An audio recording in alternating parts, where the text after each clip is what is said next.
Heering is a long-standing, family-owned company now in its fifth generation. Our rich history in the agricultural sector stretches back to 1865, and it's something we're immensely proud of.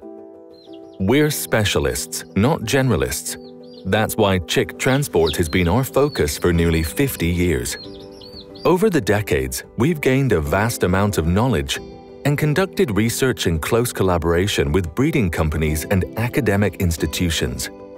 This solid foundation is what enables us to continuously enhance our innovative and sustainable transport solutions, all of which are produced right here at Heering. Our team fully understands all aspects of the poultry production chain. We have experienced engineers armed with extensive knowledge of trucks and trailers, as well as poultry specialists who provide resourceful and innovative ideas. Our manufacturing facility in the Netherlands specializes in designing and producing poultry transport and storage solutions. This expertise and know-how are key to transporting your poultry while guaranteeing quality, no matter the climate.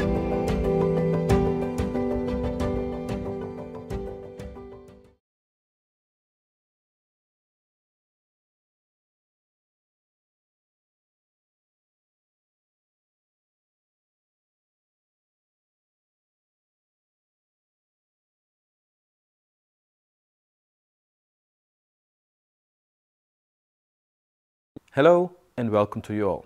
Thank you for watching the webinar series of Heering. During this webinar series we will cover a variety of subjects related to the transportation of day-old chicks. Today's subject is what are the needs of day-old chicks while in transport and what is their behavior. My name is Martijn Nissen. I have started working in the poultry business as a young boy and I've earned a master's degree in animal sciences at Wageningen University. Currently, I've been working at Heering for almost 4 years and I'm the poultry specialist here. In this role, I'll train and assist customers with implementation and use of Heering equipment. Besides this, I do data analysis and I support with resolving questions and issues our customers have in their day-to-day business and transport. This all to help Heering users in achieving the most optimal day-old chick transport. At Heering we consider day-old chick transport not to be just a trip inside the Heering unit from the hatchery to the farm. No, for us the journey of the chicks already starts at the pulling and handling of the hatchlings and in the storage or waiting room at the hatchery. Already there the journey starts. Then the transfer from the storage room into the Heering unit, directly followed by the trip to the farm, which then is finalized by arrival at the farm when the last crate or box has been tipped. That is what we mean when we say connecting the poultry production chain. Day-old chick transport also represents the link between hatchery and farm. For many poultry farmers, the day-old chick carrier arriving with their chicks is the only part of the hatchery process they witness. This makes it a critical point of interaction between hatchery and farm. That is why a top quality product and the best transport performance is necessary to achieve a seamless transition from the controlled environment of the hatchery to the dynamic surroundings of the farm. This is also crucial for the farmer's impression of the hatchery's performance. Ultimately, the aim of good chick transport, and therefore also the aim of Heering, is to transport day-old chicks with the least possible disturbance and the least possible stress. This to make sure that the chicks arrive at their destination in the most optimal condition. As we like to say, it's our goal to make the journey as smooth as possible. This is important because stress or discomfort has a significant influence on the key production parameters in the poultry business. Factors influenced by stress are, for example, growth, feed conversion rate, uniformity and also meat yield. All of these are very important factors in the broiler industry. However, for the layer and the breeder industry, one could also think of factors like egg production and egg quality or fertility rate and hatchability. All these factors and many more are significantly influenced by stress, and this certainly applies to chicks because during the first hours of their lives, negative factors have the greatest impact in percentage terms. Therefore, stress reduction is our overall main goal. So, when we look at the subject of today's webinar, the needs and behaviors of day-old chicks during transport, we will explain what needs to be done to achieve the most optimal circumstances for the birds to feel comfortable and behave as normal as possible. Because when birds are comfortable, we have achieved our goal of stress reduction. The first and most important need of day-old chicks, or DOC, is a stable temperature. So let's start with that. Far too often we see that chicks have to endure quite significant temperature fluctuations during the process from hatcher to farm. Selection, sexing, vaccination, holding area, transport, placement, and the on-farm stage, all these stages often suffer from temperature fluctuations, which really should deserve more attention in day-to-day practice. And why is this so important? Because of the body temperature control of day-old chicks. In chicks, the principles for body temperature control are particularly fascinating, because they are intertwining the characteristics of both ectothermic and endothermic organisms in the early days of their life. First, the basic principle. Ectotherms, or cold-blooded species, like reptiles and amphibians. They rely heavily on external sources, for example sunlight, to regulate their body temperature. And then endotherms, or warm-blooded species, such as mammals and humans. They possess the natural ability to generate heat through metabolic and respiratory processes. This means they can maintain a stable internal temperature regardless of external conditions. This endothermic capability is crucial for survival, especially in the early stages of life when the ability to retain warmth is key for growth and development. In day-old chicks, the thermoregulation system is not fully matured directly after hatching, because when the chick is still an embryo inside the egg, the respiratory and metabolic processes have not yet started. And as soon as the chick hatches, the respiratory system starts, and therefore also the endothermic regulation starts. We all know this because if we would take an egg with an embryo out of the hatcher and we would put it outside in the cold, the embryo would not survive. Another example is that in nature the day-old chicks would stay safely and warm under mother's wings. So directly after hatching, the capacity for heat production and conservation is less efficient compared to adult birds. Now we know that day-old chicks are transitioning from a blend of ectothermic and endothermic traits to being fully endothermic. During this transitional phase, chicks depend completely on the thermal environment provided by their caregivers. So that's going to be you and me. For warmth and safety. For offspring of young parent stock, and young is being less than 35 weeks, the transition should take about 7 days. For offspring of older parent stock, it takes about 5 days to complete this transition. This means we have to provide carefully controlled environmental conditions to ensure the well-being and the survival of these young birds. And this also means we have to ensure the birds are prevented against extreme temperatures. Hence, the importance of well-prepared and well-executed transport from hatchery to farm. So, we have discussed the first and most important need of day-old chicks, temperature. Now let's look at another need these chicks have. A second need, fresh air supply, comes to mind, which we also refer to as ventilation or airflow. Airflow is what we at Heering call the breath of life, because a good airflow is the most vital part in transportation of day-old chicks, to ensure they will have a healthy and productive life. The goal of good airflow is to distribute the air evenly throughout the chick box. This to keep the already mentioned temperature fluctuations to a bare minimum and to remove the excess of carbon dioxide, humidity and other toxic gases. As Heering, we use robust 400-volt fans, designed to deliver high pressure and flow, ensuring a uniform and efficient air distribution throughout the complete box. These extra powerful fans guarantee that every corner receives the required fresh air with little fluctuations in consistency and temperature. For added safety, Heering units always feature a dual ventilation design. This means redundancy, and this ensures that even if one ventilation component fails, the system continues to function effectively. Furthermore, both the entire climate control system and the generator set for power supply can, upon request, be configured with redundancy for enhanced reliability.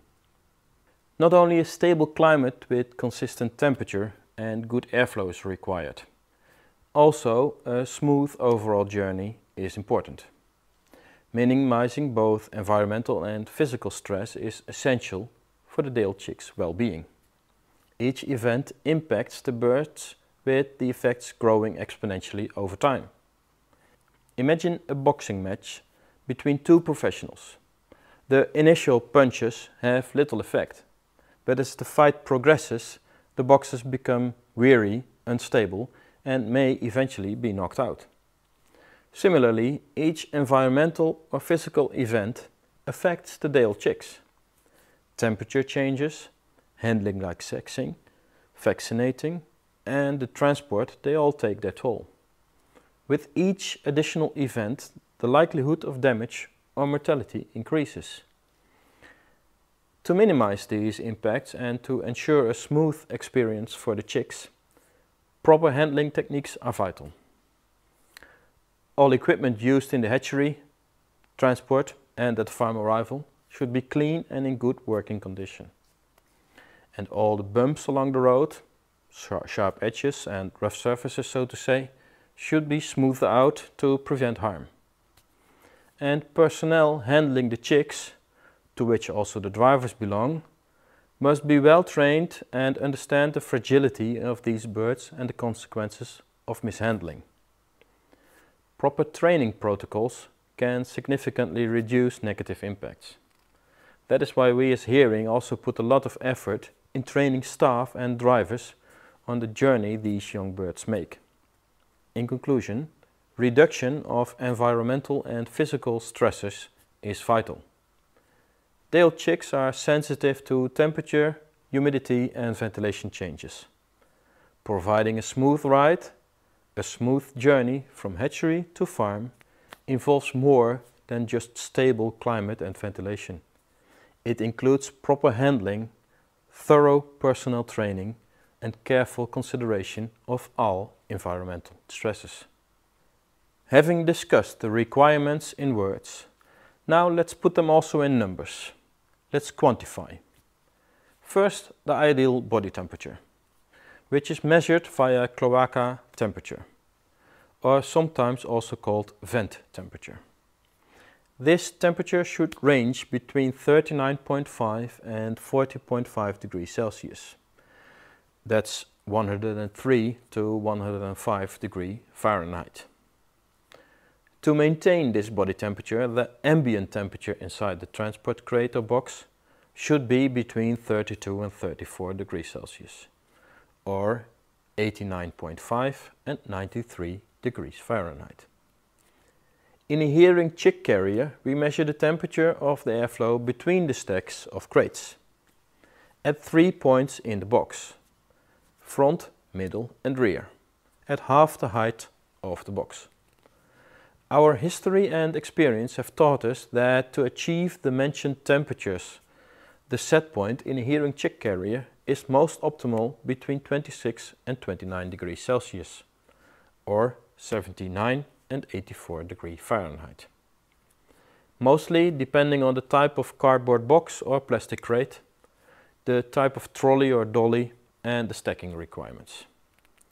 We are proud to say that we can accommodate any type of chick box, and in close cooperation with our customers, we always make a specific loading design to ensure the best fit and airflow possible. Next, the CO2 levels inside the chick carrier.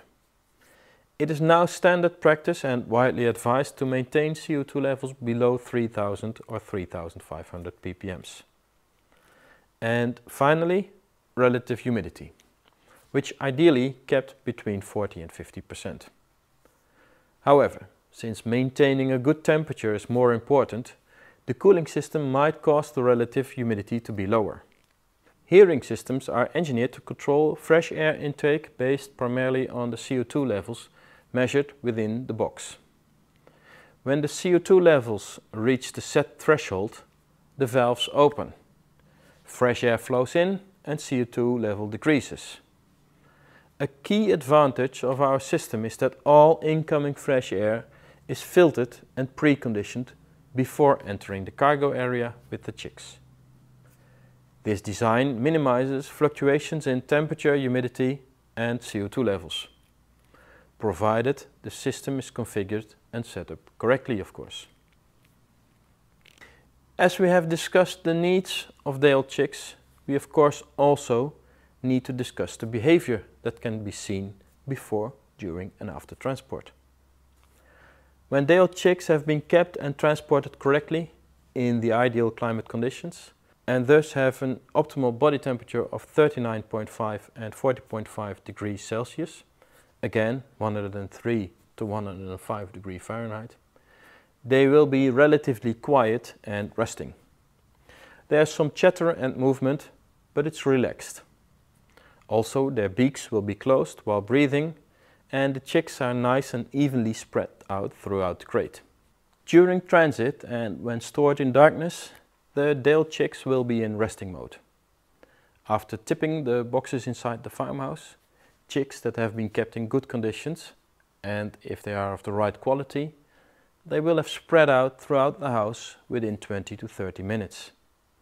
And this is what we like to see, both when starting loading and upon arrival at the farm. When the chicks are overheated or chilled, they show specific and well recognizable behaviors. Let's start with the overheating.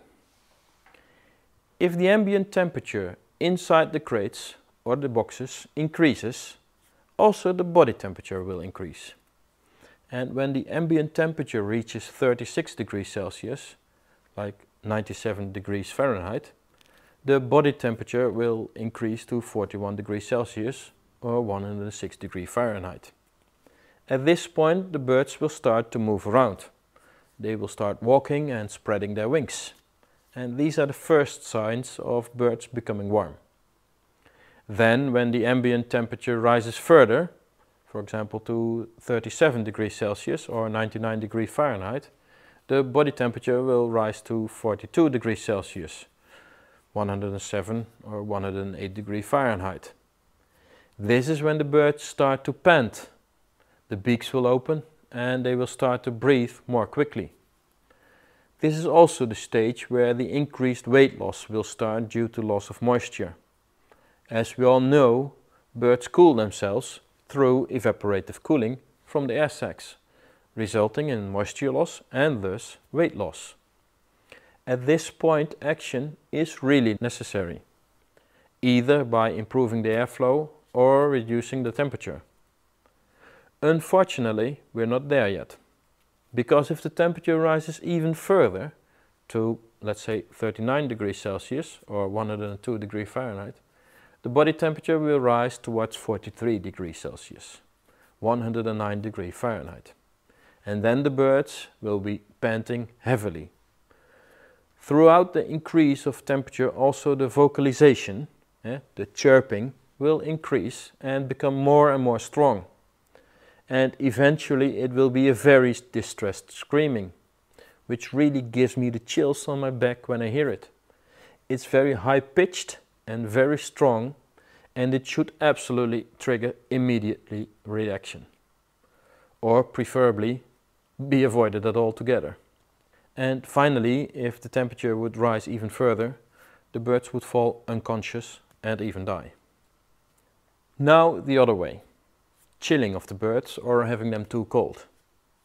Also then, very clear signals will be visible. When the ambient temperature drops below the desired 32 to 34 degrees and becomes between 24 and 28 degrees Celsius or 75 to 83 degrees Fahrenheit, the body temperatures will drop to 37 or 38 degrees. That's in Fahrenheit 98.5 or 100 degrees. Then you will notice that the birds are huddling together at the warmer side of the box or the crate, and that the chirping will become more soft. At this point it is likely that the weaker birds will be found crushed underneath the stronger birds. And then if the temperature drops even further, the birds will look droopy and tame, maybe even have washed out or pale eyelids, beaks and combs. They will become completely silent, and eventually, if the temperature really becomes too low and the duration too long, the birds will die. In addition to all this, I would like to point out that it's most important to look at and feel the birds. Both too warm and too cold can easily be felt by touching the feet of the chicks against your cheek. They should feel slightly warmer than yourself. If the feet feel cold or very hot, this is also a clear sign of the body temperature, and actual measurements should be taken. As you can see, the bandwidth is only very small for overheating. It's only roughly 4 to 5 degrees increase in body temperature. Compared to chilling, the range is larger, roughly 8 to 10 degrees of body temperature before death occurs. And therefore I sometimes hear and even see happening in practice that it is more safe to slightly chill the birds. This is mostly done to compensate for inefficient loading or unloading practices. However, be very aware, although overheating is causing the birds harm, also chilling is causing them harm. Studies reported that the first week mortality potentially doubles when birds are chilled too cold for too long. To summarize this webinar, here are some takeaway points. First, the most important need of day-old chicks is a stable and correct climate and environment. A correct temperature, humidity and CO2 can be achieved with good and strong airflow, and therefore airflow is more important than heating or cooling itself. Secondly, environmental or physical events should be eliminated or smoothed out as much as possible to keep the stress levels for the day-old chicks as low as possible. Thirdly, day-old chicks will show clear behavior when either too warm or too cold. Action should be taken immediately when these behavioral signs are seen. Therefore, it is also necessary to train hatchery staff, truck drivers and farm staff to recognize these very important signals. Be very aware, the way the birds arrive at the farm again is the calling card for the hatchery, because that's the only part of the hatchery that the customer will see. And finally, after considering all we've shared, one can only conclude that transport of day-old chicks, it's not just about trucking. It's an integral part of the hatchery, and therefore day-old chick carriers should ultimately be considered not as transport material, but as hatchery equipment. Thank you for your attention today.